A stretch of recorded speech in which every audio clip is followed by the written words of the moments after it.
Caesarea കടലിലെ കപ്പലിലുണ്ടായിരുന്ന അടിമകളോട് സംസാരിക്കുന്നു. മനോഹരമായ ഒരു നാൽക്കവലയുടെ മധ്യത്തിൽ ഈശോ നിൽക്കുകയാണ്. അവിടെ നിന്നും വീതിയുള്ള ഒരു പാത കടൽ തീരത്തോളം പോകുന്നുണ്ട്. അടുത്ത സമയത്ത് മാത്രമാണ് തുറമുഖത്തു നിന്നും ഒരു പായ്ക്കപ്പൽ പോയത്. കാറ്റും തുഴക്കാരും കൂടി അതിനെ പുറംകടലിൽ എത്തിച്ചിരിക്കുന്നു. മറ്റൊരു കപ്പൽ കരയിലേക്ക് അടുപ്പിക്കാൻ ശ്രമം നടക്കുകയാണ്. നാവികരും തുഴക്കാരും അതിനുവേണ്ടി അധ്വാനിച്ചു കൊണ്ടിരിക്കുകയാണെന്ന് തോന്നുന്നു. നാൽക്കവലയിൽ നിന്നാൽ ആ തുറമുഖം കാണുവാൻ കഴിയുകയില്ല. എങ്കിലും അതത്ര ദൂരത്തല്ല. കവലയുടെ ഒരു വശത്ത് വലിയ വീടുകൾ നിരനിരയായി ഉണ്ട്. അവയുടെ അടച്ചുകെട്ടിയ ഭിത്തികളിൽ വാതിലുകൾ കാണുവാനില്ല. അവിടെങ്ങും കടകളുമില്ല. നാം ഇപ്പോൾ എവിടേക്കാണ് പോകുന്നത്? കിഴക്കൻ പ്രദേശത്തേക്ക് പോകേണ്ടതിന് പകരം അങ്ങ് ഇങ്ങോട്ടാണ് വന്നത്. ഇത് പുറം ജാതിക്കാർ താമസിക്കുന്ന ഒരു ജില്ലയാണല്ലോ. ഇവിടെ അങ്ങ് പറയുന്നത് ആരെങ്കിലും കേൾക്കുമെന്ന് വിചാരിക്കുന്നുണ്ടോ? പത്രോസ് പരുഷമായി ചോദിച്ചു. എന്തായാലും നമുക്ക് കടൽക്കരയിലേക്കുള്ള വഴിയുടെ ആ മൂലയിലെത്താം. അവിടെ നിന്ന് ഞാൻ പ്രസംഗിക്കാം. തിരമാലകളോടായിരിക്കും അങ്ങയുടെ പ്രസംഗം. തിരമാലകളും ദൈവത്തിൻ്റെ സൃഷ്ടികളാണല്ലോ. അവർ അങ്ങോട്ട് പോയി. അവിടെ നിന്നാൽ തുറമുഖം കാണാം. നേരത്തെ പറഞ്ഞ കപ്പൽ പതുക്കെ പതുക്കെ തുറമുഖത്ത് പ്രവേശിച്ചപ്പോൾ യഥാസ്ഥാനത്ത് അടുപ്പിച്ചവർ നങ്കുരമിട്ടു. ഏതാനും നാവികർ തീരത്തുലാത്തുന്നു. ചില പഴക്കച്ചവടക്കാർ ആ റോമൻ കപ്പലിൻ്റെ അടുത്ത് ചെന്ന് എന്തൊക്കെയോ വിൽക്കാൻ ശ്രമിക്കുന്നു. അത്രമാത്രം. മതിലിലേക്ക് ചാരി നിന്നുകൊണ്ട് ഈശോ പ്രസംഗിക്കുന്നത് കണ്ടാൽ അത് തിരമാലകളോട് തന്നെയാണെന്ന് തോന്നും. ഈ സംരംഭത്തിൽ അത്രയൊന്നും തൃപ്തി തോന്നാത്ത ശിഷ്യന്മാർ അവിടുത്തെ ചുറ്റും കൂടി. ചിലർ അവിടെ നിന്നു. മറ്റു ചിലർ അങ്ങിങ്ങായി ചിതറിക്കിടന്ന കല്ലുകളിൽ ഇരിക്കുകയും ചെയ്തു. സ്വയം ശക്തരും ആരോഗ്യവാന്മാരും സന്തുഷ്ടരുമാണെന്ന് തോന്നുന്ന ബുദ്ധിശൂന്യന്മാർ ഇങ്ങനെ പറയും: എനിക്ക് യാതൊന്നും ആവശ്യമില്ല, എനിക്ക് ആരുടെയും സഹായം വേണ്ട, ഞാൻ സ്വയം പര്യാപ്തനാണ്. അതുകൊണ്ട് ദൈവത്തിൻ്റെ കൽപ്പനകളും ധാർമ്മിക നിയമങ്ങളും എനിക്ക് ബാധകമല്ല. എനിക്ക് ചെയ്യാൻ കഴിയുന്നതെന്തോ അത് ചെയ്യുക എന്നുള്ളത് മാത്രമാണ് എൻ്റെ നിയമം. അത് മറ്റുള്ളവർക്ക് ഗുണം ചെയ്യുമോ ദോഷം ചെയ്യുമോ എന്ന് ഞാൻ നോക്കേണ്ടത് ആവശ്യമില്ല. ഈശോയുടെ ഈ വാക്കുകൾ കേട്ടുകൊണ്ട് ഒരു വ്യാപാരി അവിടുത്തെ അടുത്തേക്ക് വന്നു. അപ്പോൾ ഈശോ തുടർന്നു പറഞ്ഞു: ബുദ്ധിയും വിശ്വാസവുമില്ലാത്ത സ്ത്രീ പുരുഷന്മാർ ഇങ്ങനെയാവും പറയുക. ഇപ്രകാരം കൂടുതൽ ശക്തിയായി പറയുന്നവർ സാത്താനുമായി അവർക്കുള്ള അടുത്ത ബന്ധം കൂടി തെളിയിക്കുന്നു. കപ്പലിൽ നിന്നും വള്ളങ്ങളിൽ നിന്നുമായി കുറേ പേർ പുറത്തു വന്ന് ഈശോയുടെ അടുത്തു നിന്നു. അവിടുന്ന് തൻ്റെ പ്രഭാഷണം ഇങ്ങനെ തുടർന്നു: ഒരു മനുഷ്യൻ തൻ്റെ വാക്കുകൾ കൊണ്ടല്ല പ്രവൃത്തികൾ കൊണ്ടാണ് ദൈവത്തോടും നന്മയോടുമുള്ള ബന്ധം തെളിയിക്കുന്നത്. ജീവിതം സമുദ്രത്തിലെ തിരമാലകൾ പോലെ എപ്പോഴും മാറിമറിഞ്ഞുകൊണ്ടിരിക്കുകയാണെന്ന് മനുഷ്യന് തോന്നാം. അതായത് ഒരു നിമിഷത്തിൽ ശാന്തത, തൊട്ടടുത്ത നിമിഷത്തിൽ കൊടുങ്കാറ്റ്. അതുപോലെ ഇന്നത്തെ അധികാരവും സമ്പത്തുമൊക്കെ പോയി മറിഞ്ഞിട്ട് നാളെ കഷ്ടതയും അപ്രാപ്തിയും പ്രത്യക്ഷപ്പെട്ടേക്കാം. ഇത്തരം ഒരു സാഹചര്യത്തിൽ ദൈവവുമായി ഐക്യപ്പെടാത്ത ഒരു മനുഷ്യന് എന്താണ് ചെയ്യാൻ കഴിയുക? ഈ കപ്പൽ ജോലിക്കാരിൽ എത്രയോ പേർ ഒരു കാലത്ത് സന്തുഷ്ടിയോടും ശക്തിയോടും കഴിഞ്ഞവരാണ്. എന്നാൽ ഇന്ന് അവരിൽ പലരും അടിമകളും കുറ്റവാളികളുമായി കരുതപ്പെടുന്നു. കുറ്റവാളികൾ രണ്ടു തരത്തിൽ അടിമകളാണ്. ഒന്നാമതായി മാനുഷിക നിയമങ്ങളുടെ അടിമകളാണവർ. ലംഘകരെ ശിക്ഷിക്കാൻ വേണ്ടി മാത്രം നിലകൊള്ളുന്നവയാണ് ഈ നിയമങ്ങൾ. രണ്ടാമതായി ഇവർ സാത്താൻ്റെ അടിമകളാണ്. ഇങ്ങനെയുള്ളവർ പശ്ചാത്തപിക്കുകയോ കുറ്റകൃത്യങ്ങളെ വെറുക്കുകയോ ചെയ്യുന്നില്ല. ഹേ ഗുരു, അങ്ങ് ഇവിടെ തന്നെ ഉണ്ടല്ലോ. അങ്ങേക്ക് എന്നെ അറിയാമോ? ദൈവം നിന്നിലേക്ക് വരികയാണ്. പബ്ലിയൂസ് കൊന്റിലിയാനോസ്, ഇതാ ഞാൻ വന്നു കഴിഞ്ഞു, കണ്ടാലും. അങ്ങിവിടെ ഈ റോമൻ ജില്ലയിലാണല്ലോ ഉള്ളത്. അങ്ങയെ ഒരിക്കൽ കൂടി കാണാമെന്ന് ഞാൻ പ്രതീക്ഷിച്ചതല്ല. എങ്കിലും അങ്ങയുടെ ശബ്ദം കേൾക്കുവാൻ എനിക്ക് അതിയായ സന്തോഷമുണ്ട്. എനിക്കും സന്തോഷമുണ്ട്. ആ കപ്പലിൽ തുഴയുമായി ബന്ധിക്കപ്പെട്ട ധാരാളം പേർ ഇനിയുമുണ്ടോ? ഉണ്ട്, അനവധി പേരുണ്ട്. മിക്കവരും യുദ്ധ തടവുകാരാണ്. അങ്ങേക്ക് അവരുടെ കാര്യത്തിൽ താല്പര്യമുണ്ടോ? എനിക്ക് അങ്ങോട്ട് വന്നാൽ കൊള്ളാമെന്നുണ്ട്. വരൂ, ദയവായി മറ്റുള്ളവർ മാറി നിൽക്കണം. അവിടെ നിന്ന് ജനങ്ങളോട് ഒരാൾ കർശനമായി പറഞ്ഞപ്പോൾ അതും ഇതും പറഞ്ഞുകൊണ്ട് പിന്നോക്കം മാറി നിന്നു. ഈശോ അയാളോട് പറഞ്ഞു: അവരെ ബുദ്ധിമുട്ടിക്കേണ്ട. ജനത്തിരക്കുമായി യോജിച്ചു പോകാൻ എനിക്ക് നല്ല പരിചയമുണ്ട്. അങ്ങ് ഇവിടം വരെ വന്നാലും ഇതിനപ്പുറത്തേക്ക് പോകാൻ പാടില്ല. കാരണം ഇതൊരു പട്ടാളക്കപ്പലാണ്. ഇത് ധാരാളം മതി. ദൈവം നിന്നെ അനുഗ്രഹിക്കട്ടെ. ഇങ്ങനെ പ്രസംഗിച്ചു കൊണ്ടിരുന്നപ്പോൾ ഒരു റോമാക്കാരൻ തൻ്റെ ആഡംബരമുള്ള യൂണിഫോമുമായി ഒരു കാവൽക്കാരനെ പോലെ അദ്ദേഹത്തിൻ്റെ സമീപത്ത് നിന്നു. നിർഭാഗ്യവശാൽ അടിമകളായി തീർന്നവർ ഒരിക്കൽ മാത്രമേ അടിമകളായി തീരുന്നുള്ളൂ. എങ്കിലും ജീവിതകാലം മുഴുവൻ അവർ അടിമകളായി കഴിയേണ്ടി വരുന്നു. അവരുടെ ഓരോ തുള്ളി കണ്ണുനീരും അവരെ വേദനിപ്പിക്കുന്ന ഓരോ അടിയും ദൈവം അറിയുന്നുണ്ട്. തൻ്റെ പാവപ്പെട്ട ദുഃഖിതരായി ഈ മക്കളെ അവിടുന്ന് സ്നേഹിക്കുന്നു.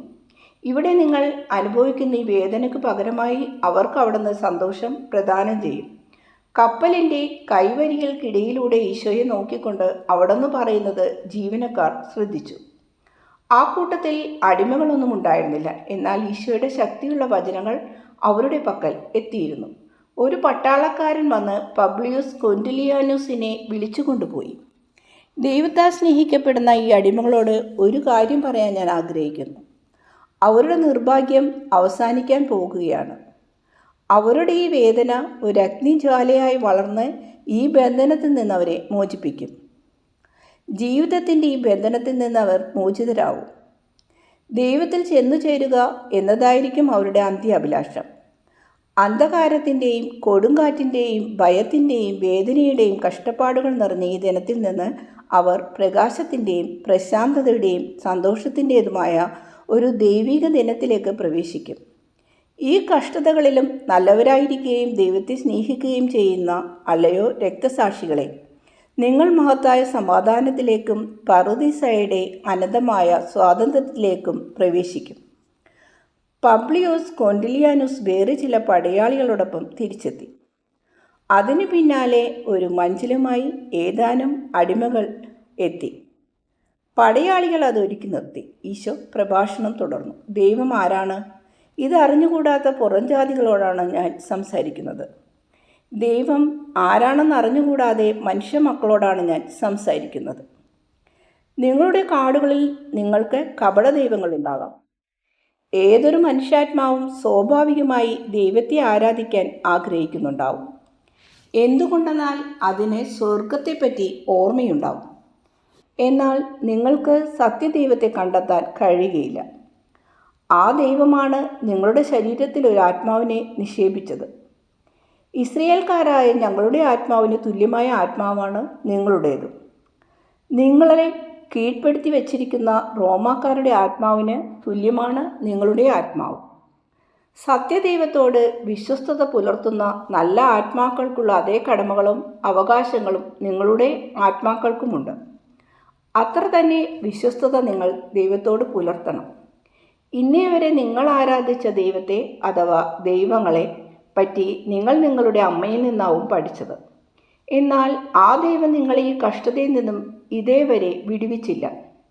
അനുദിനം കഷ്ടതയിൽ കഴിയുന്ന നിങ്ങൾ ആ ദൈവത്തെ വെറുക്കുകയും പഴിക്കുകയും ചെയ്യുന്നുണ്ടാവും. എന്നാൽ സത്യദൈവത്തെ നിങ്ങൾ അങ്ങനെ ചെയ്യുകയില്ല. യഥാർത്ഥ ദൈവം സ്നേഹപൂർണനും നന്മയുടെ പൂർത്തീകരണവുമാണ്. നിങ്ങളുടെ ദൈവങ്ങൾ അങ്ങനെയാണോ? അല്ല, അവർ അങ്ങനെയല്ല. അവർ നിർദയരും ക്രൂരന്മാരും കാപട്യക്കാരും ദുഷ്ടന്മാരും കള്ളന്മാരുമാണ്. ഇപ്പോൾ അവർ നിങ്ങളെ മറന്നു കഴിഞ്ഞിരിക്കുന്നു. സ്നേഹത്തിൻ്റെതായ പ്രത്യാശയോ ഈ കഷ്ടതയ്ക്ക് ശേഷം അല്പം ആശ്വാസം ലഭിക്കുമെന്ന ഉറപ്പോ തരാൻ അവർക്ക് കഴിയുന്നില്ല.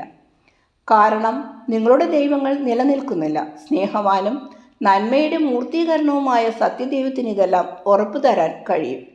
കാരണം അവിടുന്ന് നിലനിൽക്കുന്നു. കാരണം അവിടുന്നാണ് ഈ കാണുന്ന ആകാശത്തെയും സമുദ്രങ്ങളെയും പർവ്വതങ്ങളെയും വനങ്ങളെയും സസ്യങ്ങളെയും പുഷ്പങ്ങളെയും ജന്തുക്കളെയും മനുഷ്യരെയും എല്ലാം സൃഷ്ടിച്ചത്.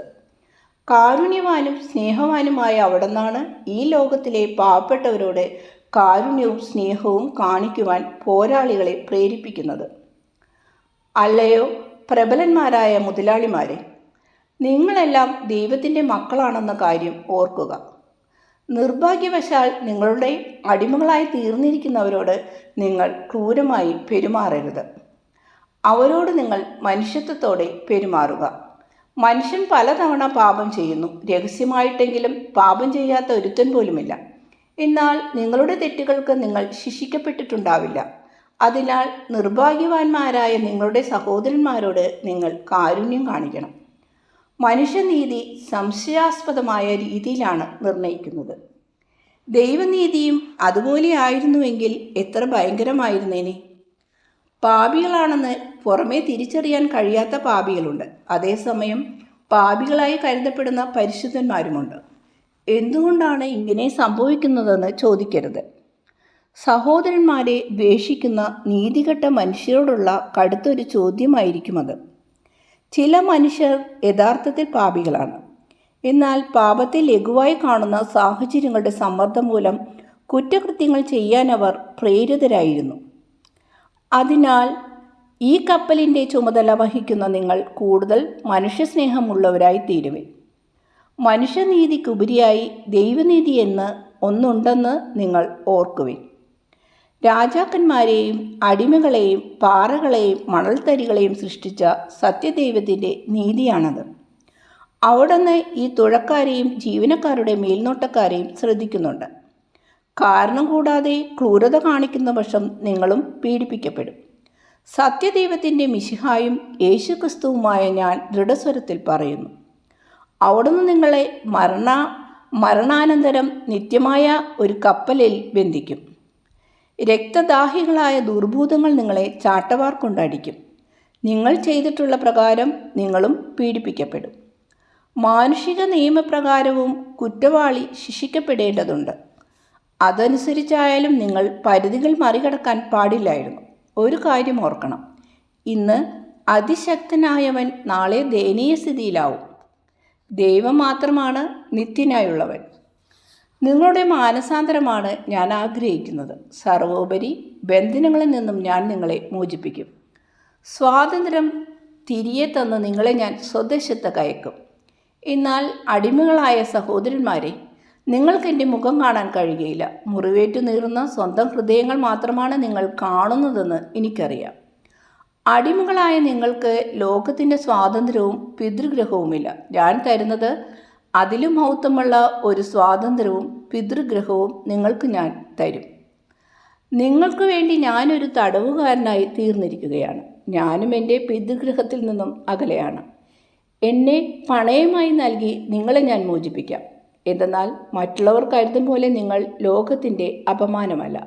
നേരെ മറിച്ച് യുദ്ധത്തിൻ്റെയും നീതിയുടെയും അതിർവരമ്പുകളെ അതിലംഘിക്കുന്ന മനുഷ്യർ നിങ്ങളുടെ പേരിൽ ലജ്ജിക്കുകയാണ് വേണ്ടത്. ഞാൻ നിങ്ങൾക്ക് ഭൂമിയിൽ ഒരു പുതിയ നിയമവും സ്വർഗത്തിൽ സന്തുഷ്ടമായ ഒരു വാസസ്ഥാനവും സൃഷ്ടിക്കും. അല്ലയോ വിലപിക്കുന്നവരായ ദൈവമക്കളെ, നിങ്ങൾ എൻ്റെ നാമം ഓർക്കുക. ഞാൻ നിങ്ങളുടെ സ്നേഹിതനാണ്. വേദനകളിൽ നിങ്ങൾ എൻ്റെ നാമം ആവർത്തിച്ച് ഉരുവിടുക. നിങ്ങൾ എന്നെ സ്നേഹിക്കുന്നുവെങ്കിൽ നിങ്ങൾക്ക് എന്നെ ലഭിക്കുമെന്ന് തീർച്ചയാണ്. ഈ ഭൂമിയിൽ വെച്ച് നാം പരസ്പരം കണ്ടിട്ടില്ലെങ്കിൽ പോലും ഇങ്ങനെ സംഭവിക്കും. രക്ഷകനും നിങ്ങളുടെ സ്നേഹിതനുമായ യേശുക്രിസ്തുവാണ് ഞാൻ. സത്യദൈവത്തിൻ്റെ നാമത്തിൽ ഞാൻ നിങ്ങളെ അനുഗ്രഹിക്കുന്നു. താമസവിന നിങ്ങൾക്ക് സമാധാനം ലഭിക്കും. ഒരു വലിയ ജനക്കൂട്ടം, അവരിലധികം റോമാക്കാരാണ്, ഈശോയുടെ ചുറ്റുമായി സ്ഥാനം പിടിച്ചു. അവിടുത്തെ പുതിയ ആശയങ്ങൾ അവരെ അത്ഭുതപ്പെടുത്തി.